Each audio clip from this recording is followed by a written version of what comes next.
All right, joining us on the program now, Rudik, a Ukraine MP, is with us. She's also the head of Ukraine's Golos party.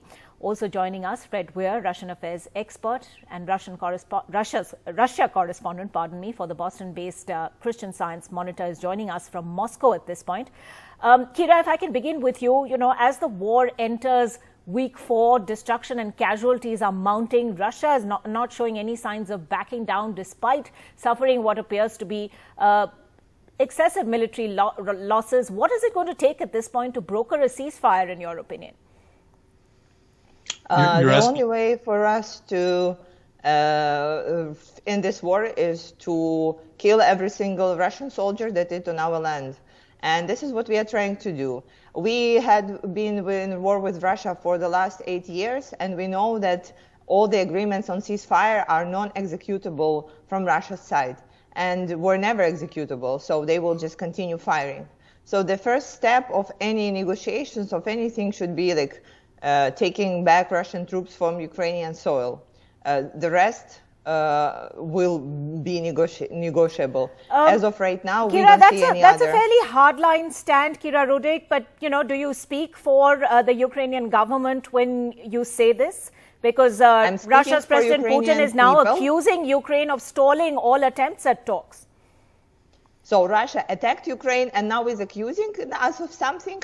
I think they need to mind their business. And I'm speaking on behalf of people of Ukraine as a member of Ukrainian parliament and a leader of Ukrainian party. So Russia started this war, invaded Ukraine, got its troops onto our land, and right now their first step of bringing the ceasefire or whatever is to take those troops back. Right.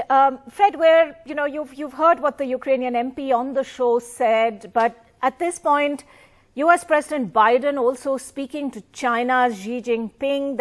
That particular phone call or video call has a lot of importance attached to it at a time when the U.S. is clearly talking about, or at least speculating about, whether China means to send financial and military assistance to Russia. Your thoughts at this point? Is there any way of coming back from the brink?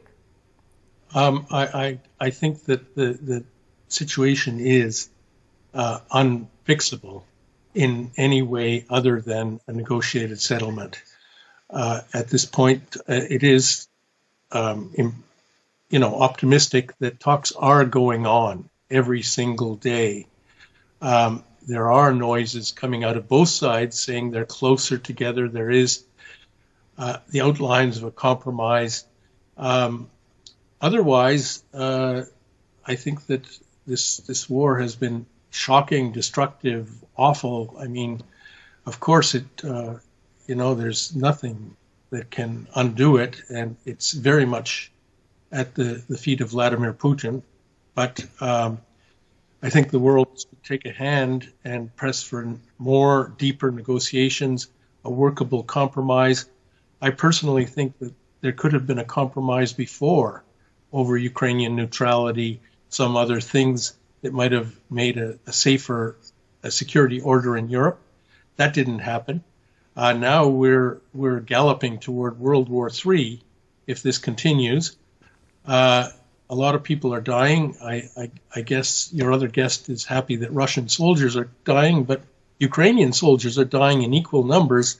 Ukrainian civilians too. They are not equal numbers. Ukrainian civilians too. It's a horror, and it should be stopped. And the only way to stop it is through negotiation. No, there is no negotiations with Russia, because we have seen how well they are not fulfilling on their promise. I will show you an example of the peaceful city Mariupol, where Russia have promised 5 times to let the refugees out. And 5 times in a row, they were shooting their guns at the refugees and the buses with the refugees. So if they cannot fulfill their promise on this fairly minor thing, and we have seen for 8 years they were not able to fulfill on the ceasefire promise, what is the reason in the negotiation? What is the guarantor? Who is the guarantee and guarantor of Putin keeping his promise? And last one is, it's not Putin's or Russia's business on Ukraine and its plans to join NATO or whatever. This is Ukraine's people wish that is fixated in constitution, and this is how we plan to go on. It is, again, the failure of the world security system right now, where one country can tell the other country, the independent, sovereign country, what they think or not think they want to do. And if the world security think that it is normal, it is acceptable for one country to threaten another country and saying, okay, you don't join NATO, otherwise we will invade, well, this is like not the world where right. it will fly. But Kira Rudik, do you see absolutely no chance at all then for any kind of ceasefire? And where does that leave common Ukrainians What are you talking about? What do you mean ceasefire? There is a country who invaded our country, and now you're saying, oh, there needs to be ceasefire. Right, Russia needs to take its troops back.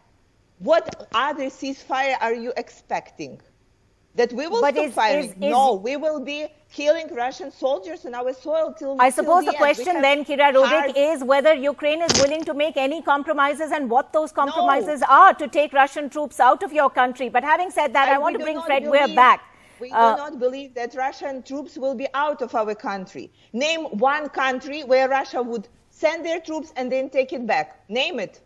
And I will tell you other countries where Russia sent their troops and never took it back.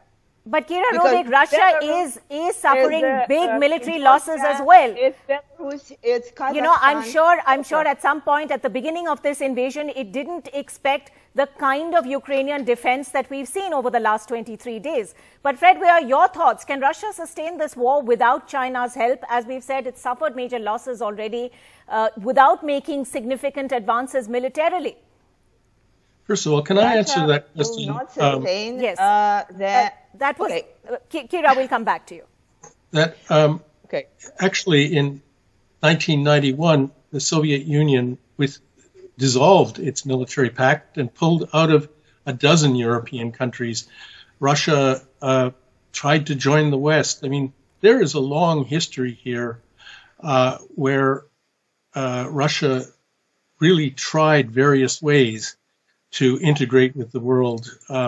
There are lots of examples where Russia made deals with countries, with Finland, with Austria during the Cold War. Even Stalin kept the deal with Finland. It's not impossible to make such deals, and it is the only way. Right. I'm not trying to detract from the outrage that is being expressed there. I feel just horror and shock at this situation myself. But fighting to the last Ukrainian and the last Russian is probably not going to be the solution. And if it is, it's going to be a hellish one. There are talks going on. I really believe that they can succeed and that they will. As for China, I don't know. This is geopolitics on a grand scale. The Chinese are making some calculations about their own survival in the long run because they know perfectly well, I think, that the sanctions weapons, the seizing of central bank assets and things that are being done against Russia today could easily be done against China tomorrow. Right. They have this calculation to make. It's not for me to pass judgment on, but it's a real difficult moment for everybody, and everybody is scrambling to make up their minds. Right. We'll leave it at that. Thank you very much indeed, Kira Rudik and Fred Weir, for joining us on the program tonight.